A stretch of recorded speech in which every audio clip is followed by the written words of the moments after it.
Now, I'm here today with Richard Fowler of the Fowler Show. His show is on the TYT network, and I'd like to ask him a few questions about his reaction to the Trayvon Martin case. Now, Richard, thank you for joining us, for one. Thanks for having me.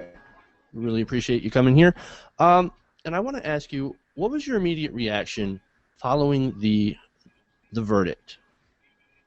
Well, I got to tell you, I think my immediate reaction was like so many others out there. It was a reaction of anger, frustration in our justice system. And I think like those individuals that were chanting outside of that courthouse said, the justice system has failed us. And I think, that those words resonated for me, that the justice system had failed us because we all knew the facts, and the facts were pretty simple.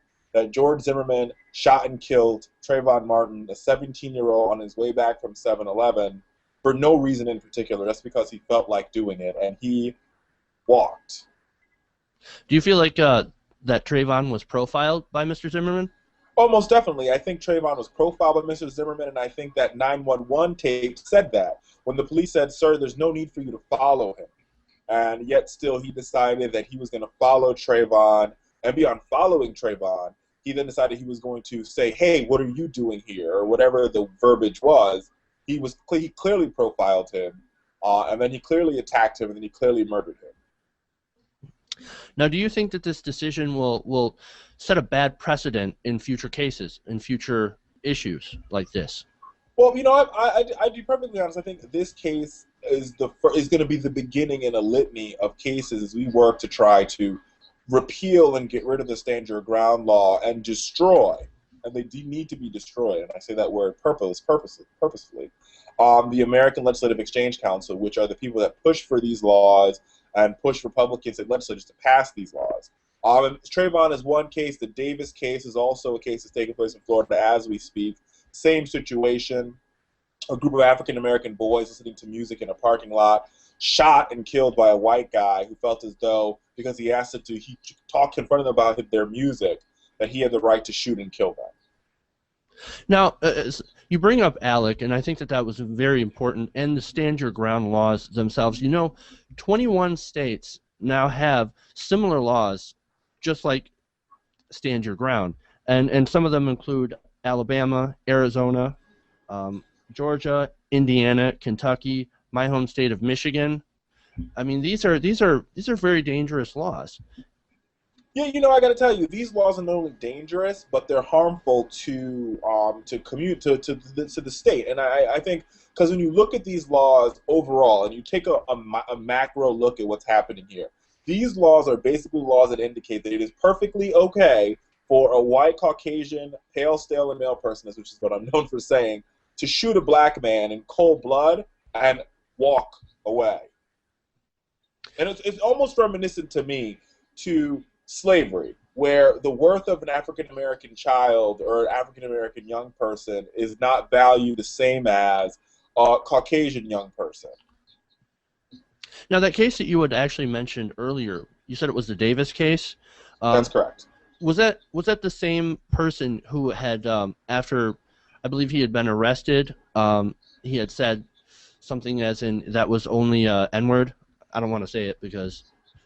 No, I hear you. I want to say it's the same case. I know a lot of specifics about the case. It's just, I think as this issue continues to happen, I think everybody out there, including myself, we need to make sure that we're educated about the topic and continue to educate ourselves. And this is the Davis case is a case that I found out, to be perfectly honest, even those of us that are involved in the movement, involved in activism, the landscape is just so big that, to be perfectly honest, I found about the Davis case a couple weeks ago, and we're actually, for the first time, we'll be covering the Davis case on our show, on our program this week. All right, excellent. You guys should definitely tune into that. And I just want to kind of compare and contrast the case of Marissa Alexander. Now, she was a mother in Jacksonville who had tried to use stand your ground to her advantage when her allegedly abusive husband, where she had fired warning shots in the air to keep her allegedly abusive husband away from her. Now, she got 20 years, and yet Zimmerman walks. I mean, what do you think about that? Well, I think that's the exact problem here, is because the stand your ground law was created for somebody like her.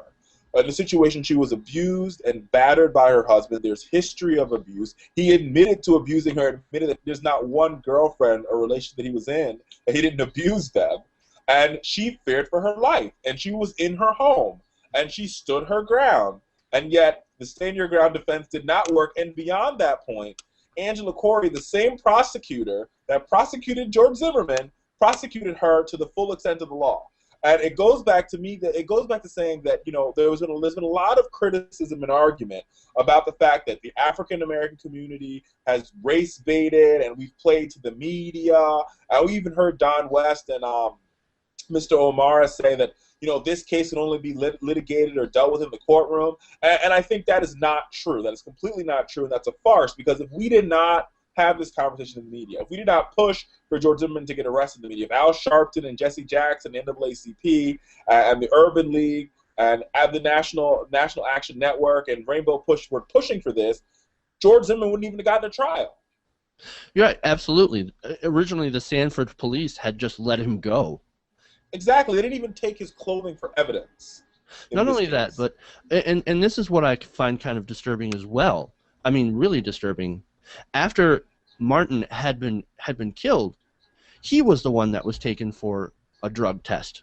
He was the one that was taken for a criminal background check. Zimmerman was not. So you really have to kind of wonder about the motives of the Sanford Police Department. Exactly. Not only just to wonder about the motives of the Stanford Police Department, but I think you just got to worry, and I think it's beyond that. Like, I think this is beyond police. This is a nationwide problem.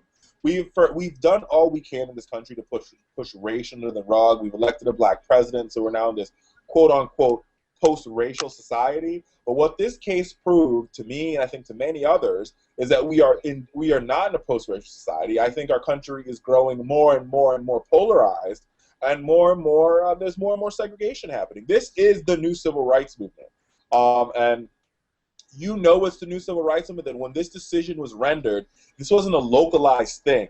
After the decision happened, you had folks in LA, you had folks in DC, you had folks in New York. Everybody understood what this case meant to African Americans and Latinos and women and the LGBT community, because we're all in this thing together. And we are, we're continuing to be marginalized by those individuals that feel as though because the population is shifting, that they are now losing power. And so they're going to do everything possible by creating the stand your ground laws, by trying to stop a woman's right to choose, by trying to cut welfare programs. They're going to starve, they're going to kill, they're going to do everything possible to destroy what is the impending movement to take them out of power. And this is a conversation about power and a conversation about how we take back power. And I think we saw this happening. We'll again see it happen on Saturday when thousands and thousands and thousands, and I would even say millions of young people, both African Americans and those and Latinos and Caucasians and everybody who believes the decision is wrong, goes to every state house and every government building and says, hey, listen, the stand your ground law is not only unconstitutional, but to be perfectly honest, I think it's the new Jim Crow. All right. Excellent. I absolutely agree with you there. I think we need to do something about these ALEC laws, these stand your ground laws that are written by this lobbying group and then passed by, Republican houses. And so, I definitely agree with your point. And I want to thank you for joining us here on TYT Community. Check out Fowler Show on YouTube.com/Fowler Show, and follow him on Twitter at Richard A. Fowler or at Fowler Show. And thank you guys for watching. Thank you for joining us. We will see you this Saturday. Thank you so much.